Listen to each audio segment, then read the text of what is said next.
Olunaku lw'eggulo takumye nga poliisi erinda bbaluwa ejikkiriza okuggyayo emirambo egyabadde gizuuliddwa mu ssabo lya Ivan Muwanga ku kyalo Lunyerere mu muluka gw'e Kamengo era mu ggombolola y'Empigi. Kyalinze court order tujje kubanga tuteebereza nti waliyo emirambo, so tukyalinze court order tujje tuziikula emirambo egyo eri mu nyumba. Kati olwaliro bukeezezzaako kulibwa omusamize ono okwongera okunoonya ebyawongo n'ebisigalira by'abantu oluvannyuma lw'eggulo okufuna obuwanga bwokka. Ebizuuliddwa olwaliro bibadde bikuba ensisi okubadde n'omulambo gw'omuntu eyakazibwa.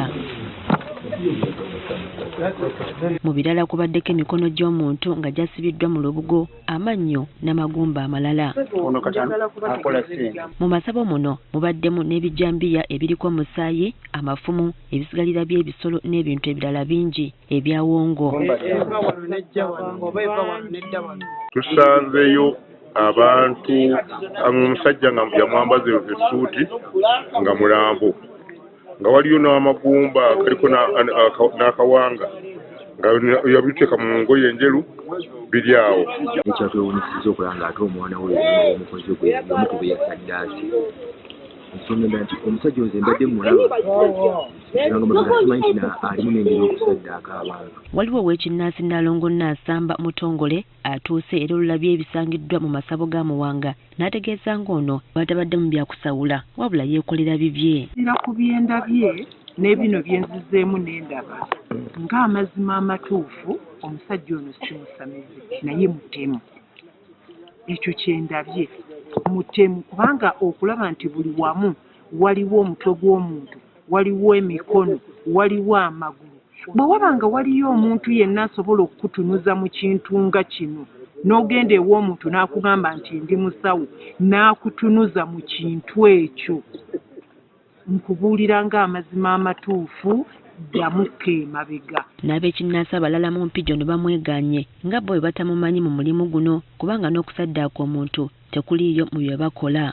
Ekyamazima tugenza okwekenneenya ebitabo byaffe byonna ng'ono si musawo wa kinnaasi era muligiza tetumulina wabula yeerimbiseemu kubaako byayisaawo na kutunda mwenge gwe kubanga wano kampuni ejjudde omwenge. Teriyo ssabo libeera wali bbaala, teriyo ssabo libeera mu kampuni ekola mwenge.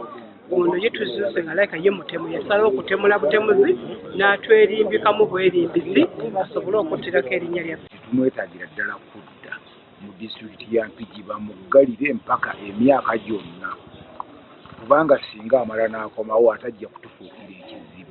Genda kukwataganira wamu ne gavumenti tusobole okulaba nga tweggyamu abantu abatwerimbikamu oba abatemu. Era bakyamaani bange mwenna ab'amadisitulikiti nzija. Ssentebe w'ekyalo kino Abbas Ssennoga asanze akaseera akazibu RDC Sadi Mwanje bwamukunyiza ku bigambibwa nti abaddeko ky'amanyi ku bikolwa by'omusamize ono. Naye ate nga mubadde abantu badde bakuŋŋaana ne balya embuzi ne balya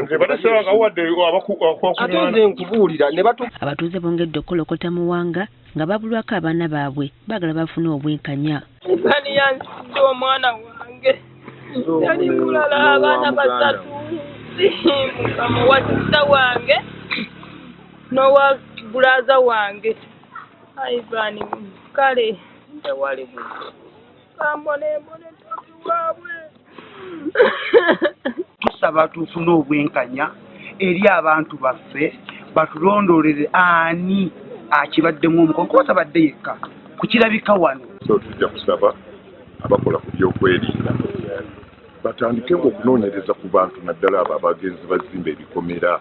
Omanyi mu kikomera mwe yazimba akoleramu ekyo kyabalaga. Guno guliko kati mwaka mulamba n'ekitundu mwana wa mwannyinaze bamuyitanga Ligani Ssennoga. Nze Nalumansi Ssengaawe. Yali ava wange ku ssomero we yabulira wali e Kawaala Kamengo Primary School. Omwana wange n'abula kirabika naye akawanga kali omwo badde njagala ndabe waakiri engoye ze. Waliwo ne jjajja w'omwana eyakasembayo okusaddaakibwa atubuulidde engeri muzzukulu we gye yabulamu wakati mu nnyiike ey'amaanyi. Ne bakuba essimu nga bagikubira kyeyamaanyi ne bamugamba omwana gwe munoonya waliwo omwana gwe baasudde mu kitoogo. Kati awo ku ssaawa ezo ne tufuna abasirikale ne baŋŋamba gyamuzibudde. ne tutuuka awali omwana nga yoyo yennyini nga yunifoomu ye baagiyuziza ne bagisuula wali nga waliwo katundu butundu kano ng'emikono n'amagulu tebiriiko bamusalira muno nga mu kifuba bwe.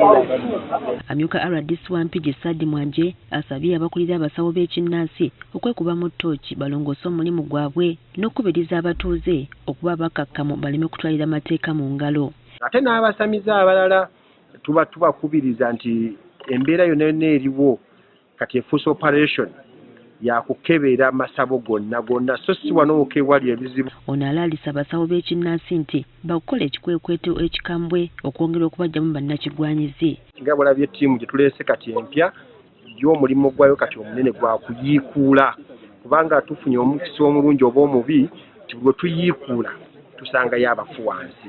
Bwe tuviiridde mu kifo kino okusoma kukyagenda mu maaso wakati mu bukuumi obw'amaanyi.